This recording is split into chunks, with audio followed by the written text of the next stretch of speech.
विधानसभा निवडणुकीपूर्वी शेतकऱ्यांना भेडसावणाऱ्या आर्थिक अडचणी लक्षात घेऊन नमो शेतकरी महासन्मान योजनेत दरवर्षी 3,000 रुपयाची वाढ करण्याचे आश्वासन महायुती सरकारने दिले होते.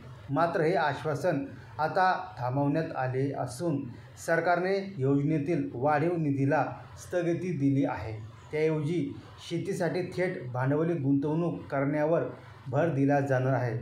उच्चपदस्थ अधिकाऱ्यांनी दिलेल्या माहितीनुसार आगामी 5 वर्षांसाठी 25,000 कोटी रुपयाची भांडवली गुंतवणूक करण्याचा सरकारचा मानस आहे.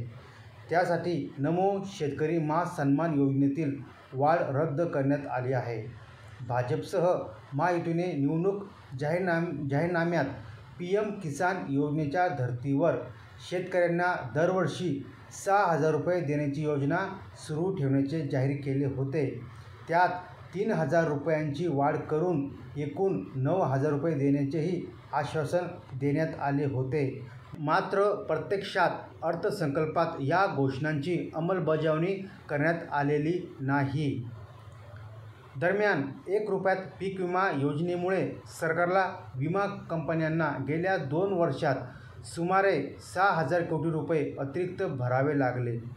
आता हाच निधी भांडवली गुंतवणुकीकडे वळवण्याचा निर्णय घेण्यात आला आहे. यामुळे जुने आश्वासन बाजूला सारले गेले आहे. राज्यात 93.53 लाख लाभार्थी. सध्या राज्यातील 93,53,951 शेतकरी पीएम किसान योजनेचे लाभार्थी आहेत. त्याच शेतकऱ्यांना नमो शेतकरी महासन्मान योजनेतूनही लाभ दिला जातो. डिसेंबर ते मार्च या कालावधीतील हप्ता 93,25,774 शेतकऱ्यांच्या खात्यात वर्ग केला आहे. पुरवणी मागण्यांवर आधारित तरतूद आहे. अर्थसंकल्पात शेतीसाठी 9,000 कोटी रुपयांची तरतूद असून त्यातील बहुतांश निधी केंद्र पुरस्कृत योजनांमध्ये खर्च होतो. त्यामुळे राज्यस्तरीय योजनांसाठी मर्यादित निधी उरतो.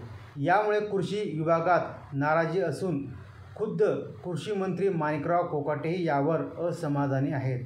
आता भांडवली गुंतवणुकीसाठी पुरवणी मागण्यांच्या माध्यमातून अंतिम निर्णय जूनअखेर होणाऱ्या पावसाळी अधिवेशनात घेतला जाऊ शकतो.